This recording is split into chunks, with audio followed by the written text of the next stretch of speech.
All right, good. And we would like to ask you also about Conor being granted a boxing license. Did you see that coming?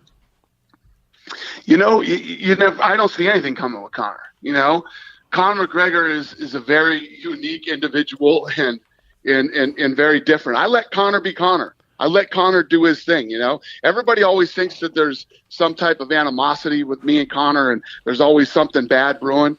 Listen, I don't know how much more I could say it publicly, how much I respect the guy, right, how different and special he is, and everything else. You know, and then all this stuff going on with, you know, I stripped him of the title, and I strip him of anything. You know what I mean?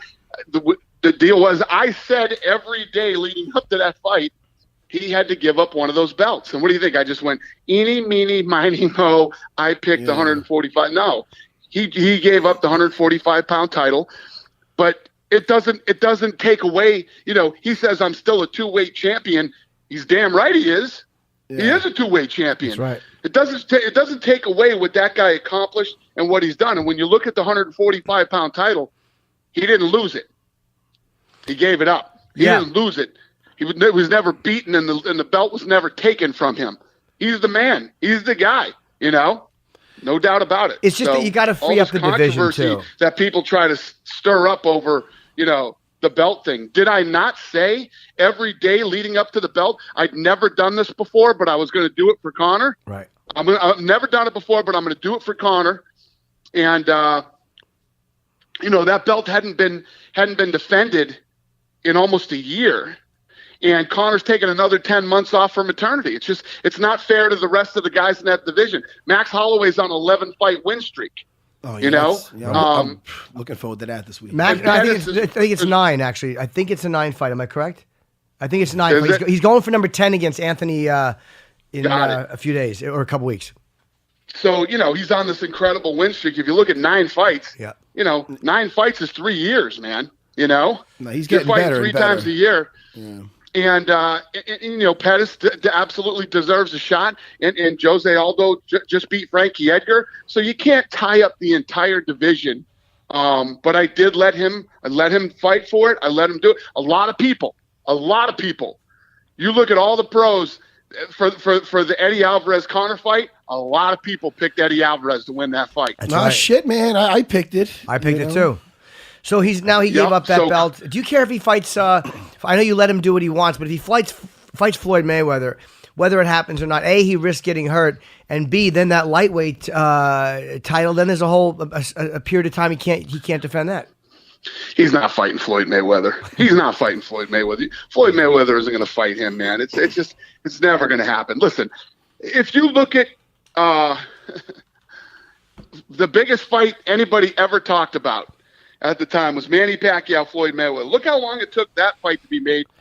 And those guys are in the same sport. Right. Man, that fight sucked, by the way. Yeah. Plus, it's horrible. Plus, Floyd, I'm not taking anything away from Floyd. Listen, even no matter what you're doing, the timing or whatever it is, to go undefeated for 20 years, it's a huge feat. It's incredible. But Floyd has been perfect at fighting guys at the right guys at the right time, you know? Well, he isn't going to get in there and mix it up with Conor. Well, maybe he feels like he can beat Conor in a pure boxing match because Conor's very fast and very strong, but Mayweather's extremely fast. Let me tell you this. Knowing what you know about Conor, just from what you've seen, without even knowing him personally, do you think that if him and Floyd get in there and start mixing it up, you know, Conor McGregor might not hit him with a spinning fucking back kick to the body, or you know what I mean? Oh wait, I thought it was pure boxing. No, it's supposed to be. But even if it was pure boxing, he's saying that a reflex doesn't mean he can't throw a kick. Oh, you know what? That would be nice. Imagine that. he throws a kick and gets disqualified, but knocks him out.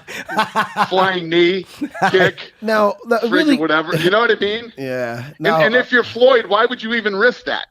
No, that's true. Yeah, it'll be humiliating.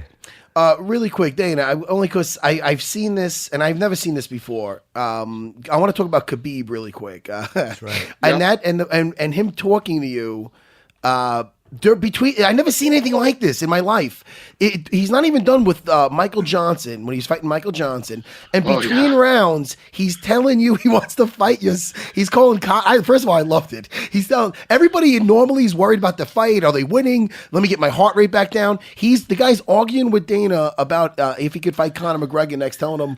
I bet. Well, Dana, what was he saying exactly? I want to fight your son. He's fighting with me more than he's fighting with Michael Johnson. He's like, you know, this should have been my title shot, right? I should have had this title. Give me the title fight. You know, look at this fight. I said, Khabib, win this one first. Yeah. Pay attention. Go win this fight first. Go win every round. He came back and was screaming at me the entire time that the guys were trying to work on him in the corner. Oh, I mean, I think that's. I'm impressed with him. What do you think about a fight between him and Conor? I mean, Johnson in the beginning of the fight looked awesome for like almost the 3 minutes, and then it really took a drastic turn for him. But yeah, Michael Johnson rocked him. Yes, early in that fight. Yeah, he did. He looked good, and Michael Johnson's wrestling he's a good wrestler. When Khabib got him down, he completely dominated him. Oh my God! Yeah, I mean, even when he got away from some, it was just inevitable after a while. Once his snap was a little less with his striking, and he's a tough guy, so he hung in there longer than I think most would down on the floor. But that was like a slow death down there. And even when he gets locked up with him, I've seen footage of him getting locked up with Luke Rockhold up against the cage and taking him down. I mean, he is a gorilla, Khabib. He is. And it's one of those things where, I mean, that fight, I mean, is Conor accurate enough to keep him away and put him away with the strikes? And if not, is he going to survive getting even in the clinch? Is he going to survive with him? So, see, that's one of the fun things about Conor McGregor, though. Every time Conor fights another fight, this is the guy that's going to beat Conor because, you know, Conor has no wrestling. Conor has no this. Conor has no that. Yet Conor comes in and just looks better and better every time he fights. I've stopped picking against Conor. I don't love Conor. He's great for the sport. I enjoy rooting against him, but the guy's fucking awesome. I mean, every time you think this guy's going to beat him, Conor kills him. So you can't pick against him. It's crazy. It's true, man. It's true. He is so special, and I mean, everybody thought, you know, all the experts thought that you know, especially if you see how Eddie Alvarez had just dismantled friggin' Dos Anjos, man. I mean, went in there. You know, he had both. He had all the tools. He could stand and trade with Conor, you know, because he's got good hands, good power, and a good chin. And his wrestling was supposedly so much better than Conor. Yeah. Conor stopped every one of his shots. He didn't take Conor down once. I'll tell you what. Well, here's what seems to happen. Sorry, Matt. It seems like the guys who do really well against him is a guy like Nate Diaz. Guys, besides the obvious, weight, is guys who are not afraid of that moment. And it seems like, Jose Aldo is a martial artist, respectful.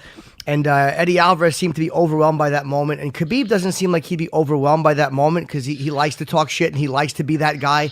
So he may have an easier time mentally dealing with that, and it may not affect him in the ring as much. Well, there's a difference when you move up in size. I mean, for Conor McGregor at 145, 155 pounds, which is his weight class, when you move up to 170, you saw it in the Diaz fight. Diaz was so much bigger than him, and Diaz did a great job. Diaz is another one, too, who has an unbelievable chin, has good stand-up and has good punching power himself, laying on him and really putting his weight on him and did a great job in that fight of doing exactly what he needed to do, bum rushing him, running in at him all the time and putting tons of pressure on him. And then, there's been this talk between Woodley and Conor about those guys fighting. Oh. The difference is that when you get to that to the level, those guys that fight at 170 walk around way more than 170. What Conor's trying to make 170. He weighed in at 168. And it was hard for him to get to that weight. Those guys are used to, getting hit much harder. Yeah, it could be dangerous. Yeah, I'd like to see the fight I would want to see even more than Woodley Conor would be Stephen Thompson Conor. I think it'd be a really interesting fight. True. I don't think it'll happen. It's just I just don't think Conor needs to mess around at that weight. He needs to stay at 55. I mean, you guys are just talking at the beginning of this conversation about how tough of a fight Khabib is. Khabib's a 55 pounder. Yeah. I mean, yeah, 55-pounder. That's a fucking gorilla. Yeah. I'm so Exactly. impressed with that guy. I think he's a monster movie, and that would be. And I like when he's talking about the fight. I like his trash talk where he's saying he's not going to submit him. He's going to take him down. He's going to smack him around. He's going to talk, and he's just going to talk to him. And oh man, dude, it's a fucking nightmare if you hear this guy talk.